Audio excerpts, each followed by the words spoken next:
Good afternoon.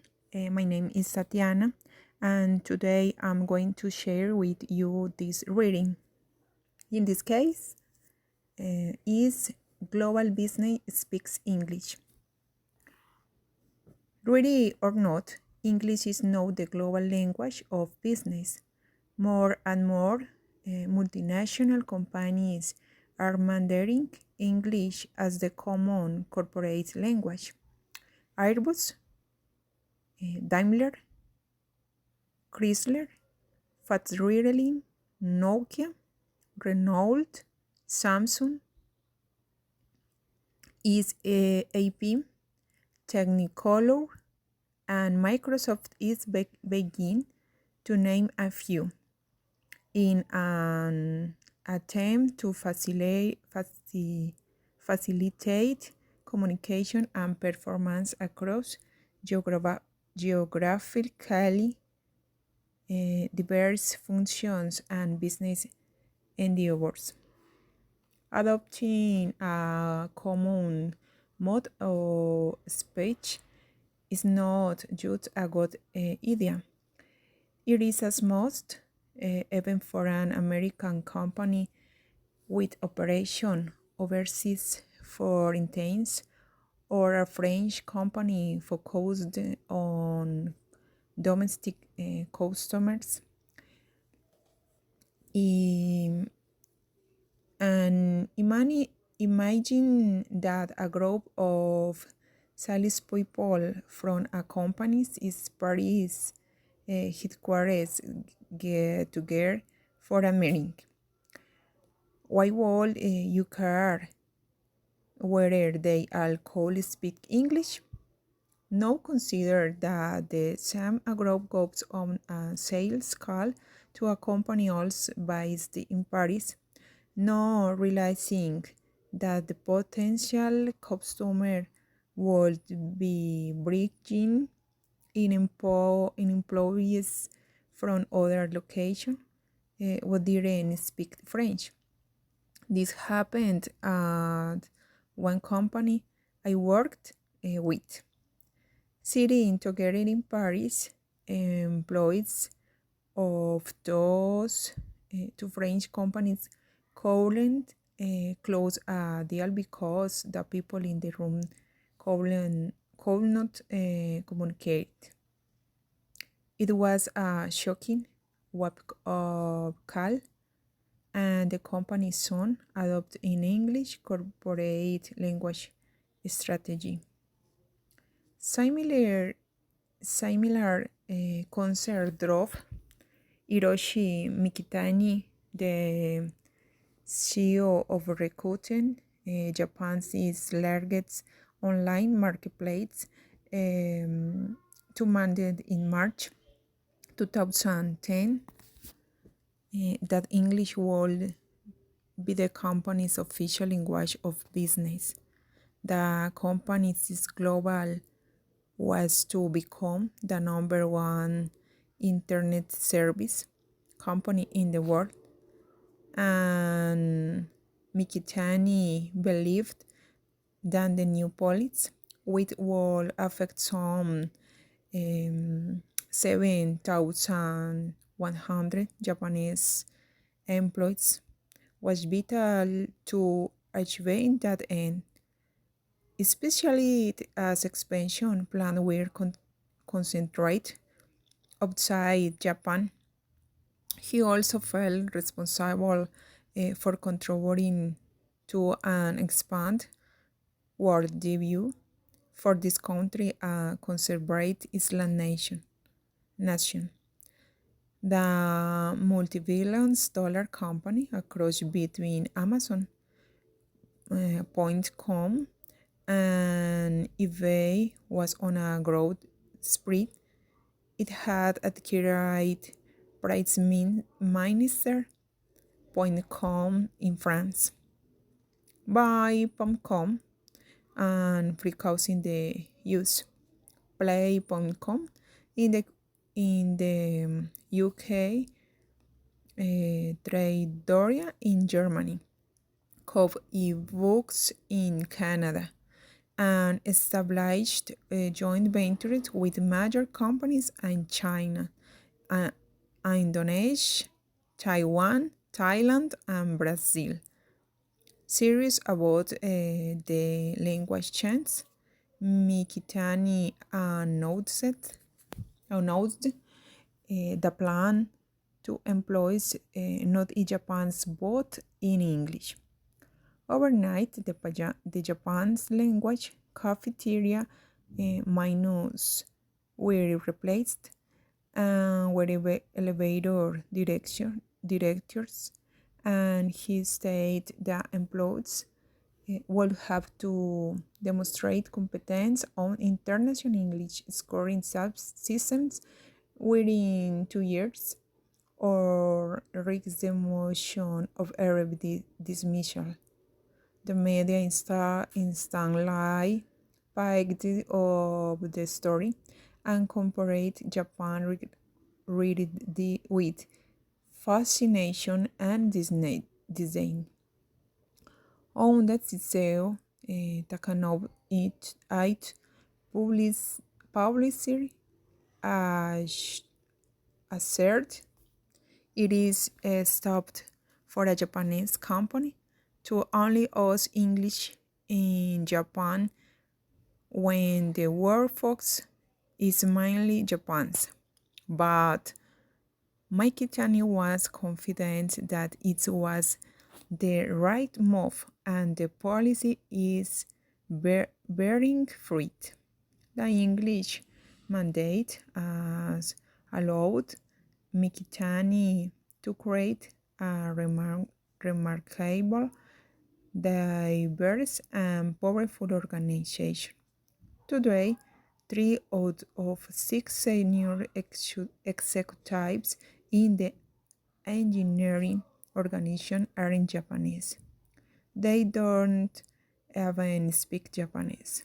The company continues to aggressively seek the best talent from around the globe.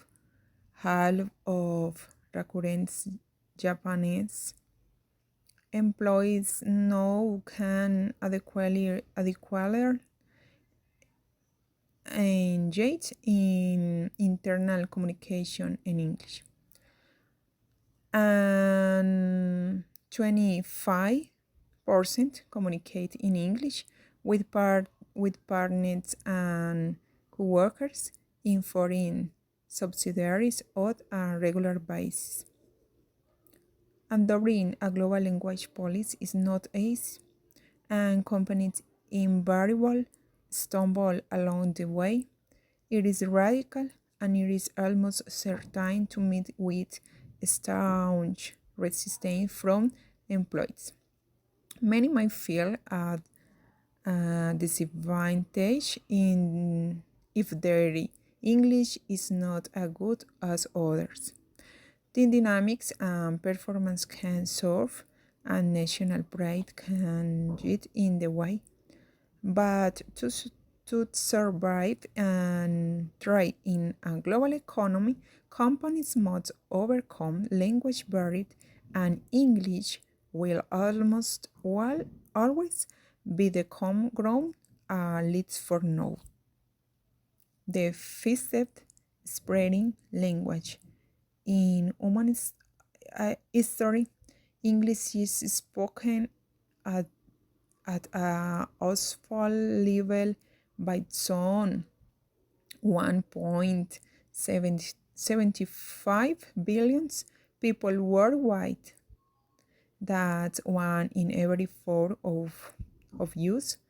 There are close to 385 million native speakers in countries like the US and Australia, about a billion fluent speakers in formerly colonized nations such as India and Nigeria, and millions of peoples around the world would have studied it as a second language.